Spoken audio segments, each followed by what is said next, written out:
अस्सलाम वालेकुम। अगर आपका मीठा बनाने का मन करता है और आपको कोई मीठा समझ में नहीं आता तो जी हाँ, फ़िरीनी बना लीजिए, जो कि पुराने ज़माने में बनाते हैं और एकदम ट्रेडिशनल तरीके से हम आपको इसकी रेसिपी बताएंगे कि किस तरीके से हमने फ़िरीनी बनाई है। वैसे तो खीर जल्दी बन जाती है, खीर की बहन भाई होते हैं आपस में, तो मतलब कोई ज़्यादा डिफ़र नहीं होता। तो यहाँ पे हम फ़िरीनी बनाना शुरू करते हैं। हमने 3 किलो दूध लिया है, अच्छे से दूध को बॉईल कर लिया है और एक प्याला हमने मतलब खुशबूदार वाइट कलर की चावल लिए हैं, जिससे मटर पुलाव वगैरह वो बनता है। ज़्यादा घटिया वाले चावल मत लीजिएगा, घटिया चावल लेंगे तो फिर टेस्ट नहीं आएगा, फ्लेवर नहीं आएगा, क्योंकि चावलों की खुशबू पर भी फ़िरीनी का टेक्सचर डिपेंड होता है, यानी उसकी खुशबू, उसकी महक डिपेंड होती है। तो यहाँ पे हमने अच्छे से चावलों को धो दिया है और आप चाहें तो भिगो दीजिए, नहीं चाहें तो मत भिगोइए। खैर मेरे पास टाइम नहीं था तो मैंने सिर्फ 10 मिनट ही चावलों को भिगोया है। उसके बाद मैंने मिक्सर में पानी डाल के पीस लिया है। हमें दरदरा पीसना है, जैसे कि दलिया होता है इसी टाइप से, और उसमें डाल दिया है। ये लम्स थोड़े से पड़ेंगे शुरुआती में, लेकर जब 4-5 मिनट बाद आप इसे चलाते रहिए।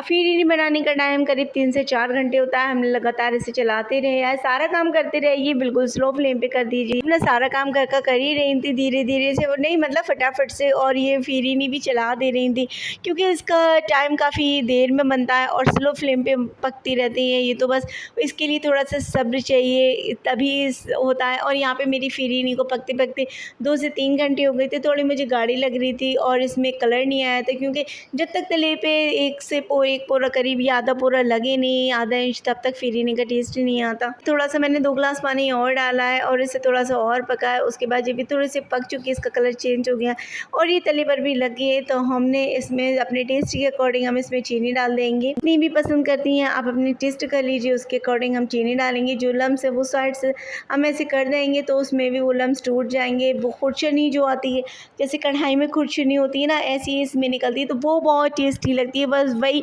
ट्रेडिशनल तरीका है फ़िरीनी का, फ़िरीनी में ये आता है तो इससे बहुत टेस्टी लगते हैं। आप चाहें तो डीवले वगैरह किसी में भी सर्व कर सकते हैं। खैर मेरे पास डीवले थे, मगर मुझे थोड़ा सा लेज़ी हो रहा था, तो इसलिए मैंने डीवले नहीं निकाले। मैंने तो ऐसे ही फ्रिज में भगोना फ्रिज में रख दिया, ठंडा हो गया, फिर बच्चों ने बाउल में सारा फ़िरीनी सर्व की। सबको बहुत ज़्यादा पसंद आया। अगर आप मीठा बनाना चाह रहे हैं, मतलब कि मतलब कोई गेस्ट वगैरह आ रहा है, तो मैं आपको यही सजेस्ट करूँगी आप फ़िरीनी बनाइए, बहुत टेस्टी बनती है। एक बार जो खाएंगे वो लोग खाते रह जाएंगे। तो यहाँ पे मैंने जो मुझे मेवा पसंद आई है, मैंने वो मेवा लिए, और इसमें ग्रीन कार्डेमोन यानी छोटी इलायची जो ग्रीन कलर की होती है, वो हमने इसे पीस लिए और वो इसमें डाल दिए। करीब ग्रीन इलायची मैंने 10 से 15 लिए, उसके छिलके मैंने फेंक दिए थे, सिर्फ बीज डाले। पिस्ता, बादाम, काजू, और मैंने थोड़े से, हाँ बस ये कड़ल में क्रश कर लिए थे, क्योंकि रात काफ़ी हो गई थी बनते बनते। और फिर ये तो थोड़ा सा, मैं जैसे मैंने बताया, सब्र के साथ ही बनती है फ़िरीनी, तभी टेस्टी लगती है। उसके बाद 3 से 4 हमने ढक्कन केवड़ा वाटर डाला और ये देखिएगा टेस्टी यम्मी डिलीशियस फ़िरीनी बन के हमारी तैयार हो गई। आप भी खिलाइए, बताइए कैसी लगी। इंशाल्लाह मेरी रेसिपी से बनी हुई फ़िरीनी सबको बहुत ज़्यादा पसंद आएगी। कि मेरे यहाँ जो भी अभी दावत होती है तो मैं फ़िरीनी ही बनाती हूँ, और इतनी सारी बनाती हूँ कि मतलब मेहमानों को सब इतना पसंद आती है।